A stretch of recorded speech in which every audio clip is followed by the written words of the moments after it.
As the number of patients has increased to more than double the normal bed capacity, the health workforce within the hospital has halved, leaving those remaining completely overwhelmed by the workload. Gaza is really on the brink of a public health crisis that ultimately could cost more lives than the war itself.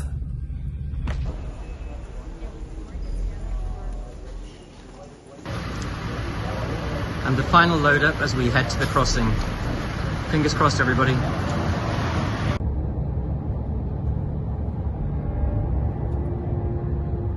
So we've arrived at European Gaza Hospital finally on the 27th of December. This is going to be our room for the next couple of weeks. The team have been working since 8 a.m. this morning.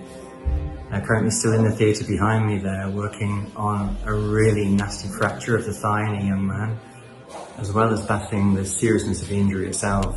They're also really struggling with missing equipment and missing pieces within the instrument sets that are absolutely necessary. So we can lengthen, we can straighten bones with this equipment. It's extremely important in the reconstruction. We've managed to resuscitate 80, which is £40,000 equivalent. There probably wasn't a single area in which we were equipped as we would wish to be for any particular operation.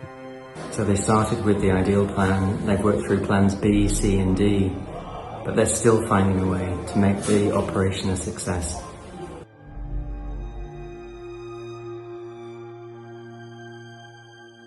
So this poor little child sustained a blast injury about 4 days ago, and he almost lost his life. Thankfully, with resuscitation, giving him a lot of blood, we managed to stabilise him.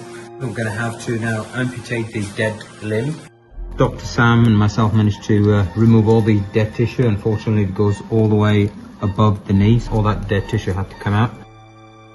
But the blast itself had also caused significant bruising to his lungs, and that pushed him into respiratory failure, and he had to be placed on a mechanical ventilator on the intensive care unit. And at that point in time, still unaware that that blast had killed both his parents, 2 of his siblings, and another 2 siblings were lying injured in a different hospital. When we watch the news and listen to the bombing, this is the result, and it's quite appalling. New Year's Day 2024. An estimated 22,000 people displaced from their homes elsewhere in Gaza. Many displaced on multiple occasions. Many of those still here are living in the hospital, often with their families, in tents or sleeping on the floor in the corridors.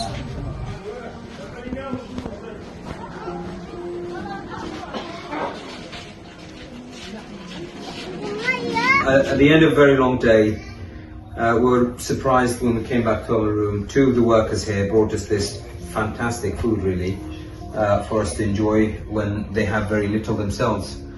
And what this guy said when he walked in, he said, we're really embarrassed and humbled by you all coming to Gaza in this dangerous time. Your presence here restored our faith in humanity. It's very, very humbling when people who have nothing bring some of what they have.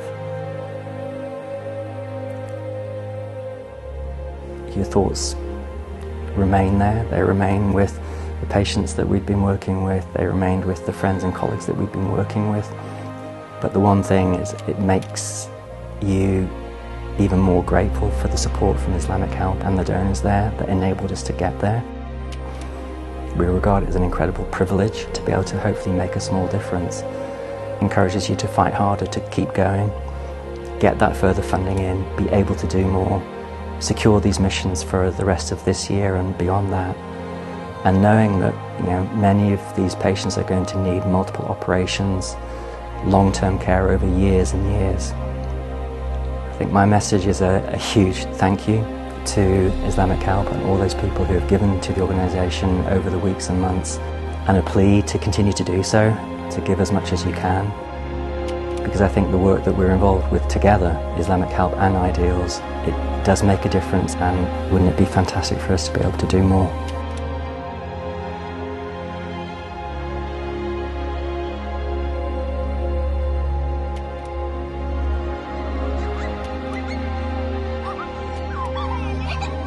Ha ha ha!